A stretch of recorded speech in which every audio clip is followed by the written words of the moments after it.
here to talk a little bit about cloud security. Cloud has been a topic on VMworld for quite a few years now, and we are all seeing that the cloud is coming whether you want it or not. Some customers has already implemented cloud solutions, some have moved some of their business to the cloud, but many are still waiting to move to the cloud.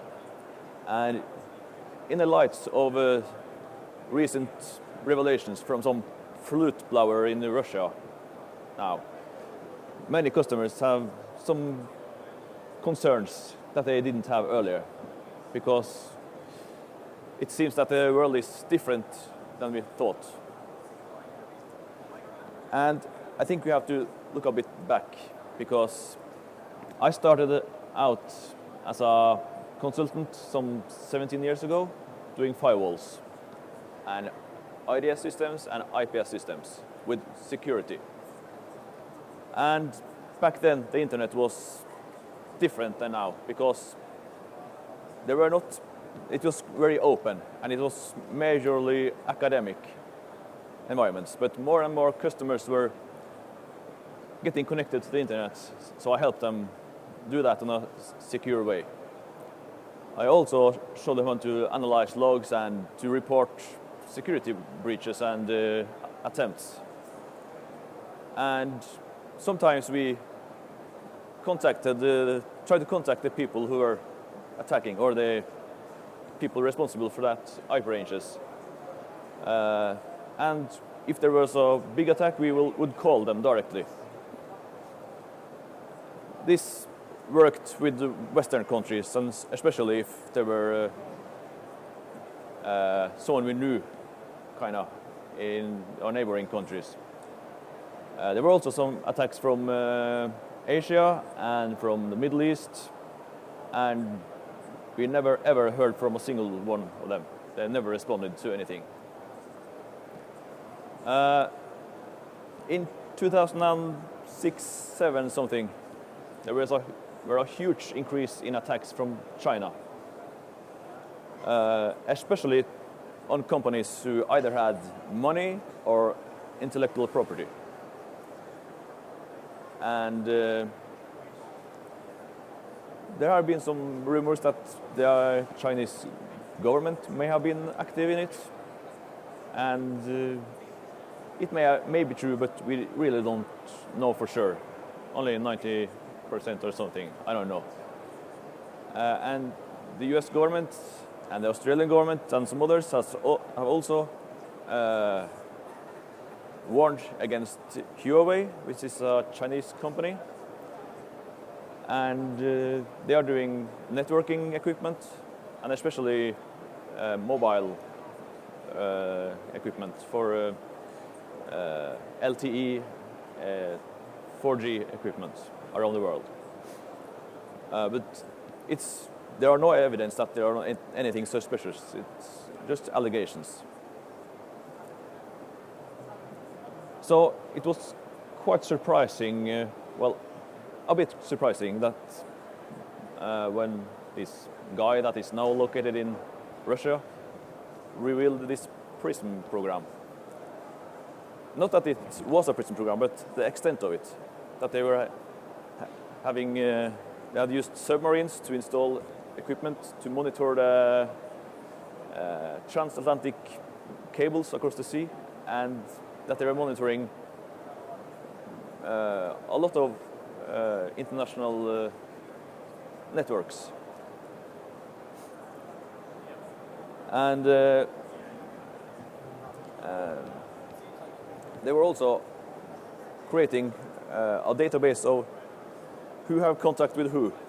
And they were collecting data from all kind of social networks and email networks and so on, to create who knows who. They were also following the money. So they're monitoring transactions from Visa and MasterCard.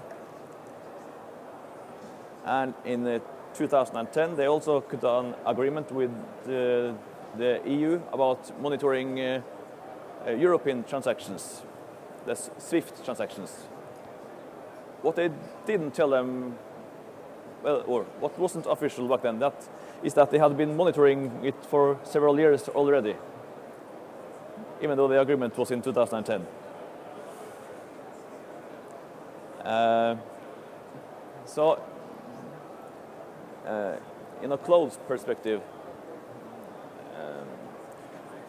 for a European company to host data in a cloud outside the EU or the EEA, you need to have this safe harbor agreement with the US if you're hosting in the US. The safe harbor agreement, it secures both parties. The company is a serious company, and you are secure that nobody is compromising your data, even if it's outside the EEA. And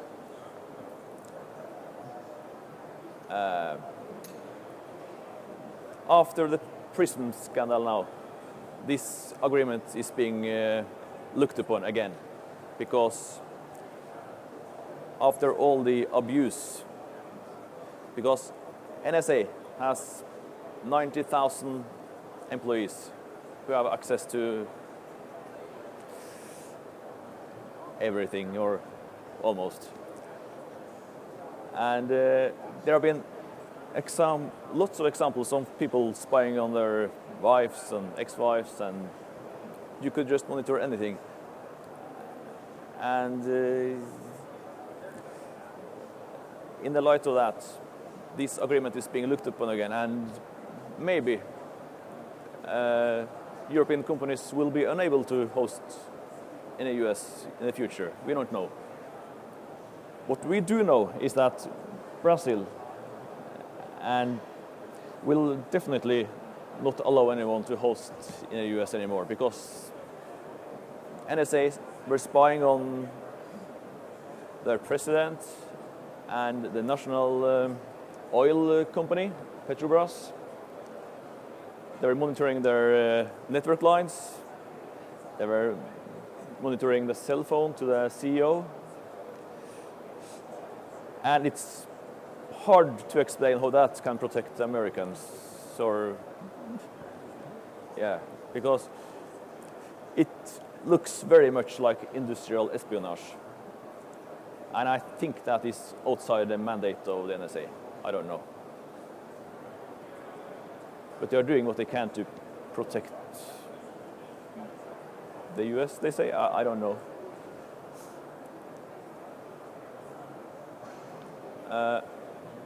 And when it comes to the cloud, what happens if your cloud provider doesn't like you anymore?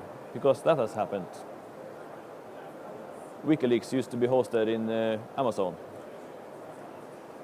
And a senator contacted Amazon and said, "Hey, we don't like this." And WikiLeaks had to move on a 0-day notice.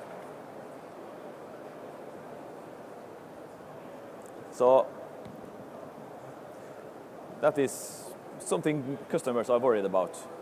How can I trust that my provider will even exist in a few months' time? So what I'm trying to make a point of here is, at least for people in the EU, EEA, it could be smart to use a provider located in the EU, because if this agreement isn't renewed, then you have to move anyway. And there is also a lot of focus on green IT nowadays.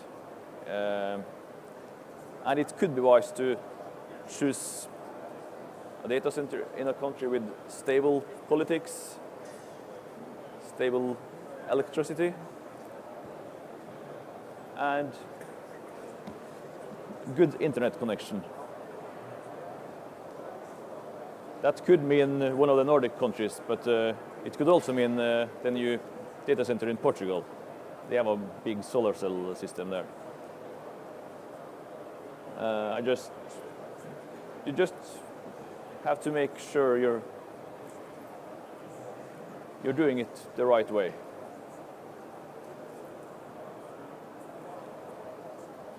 yeah, I think we'll, yeah, yeah.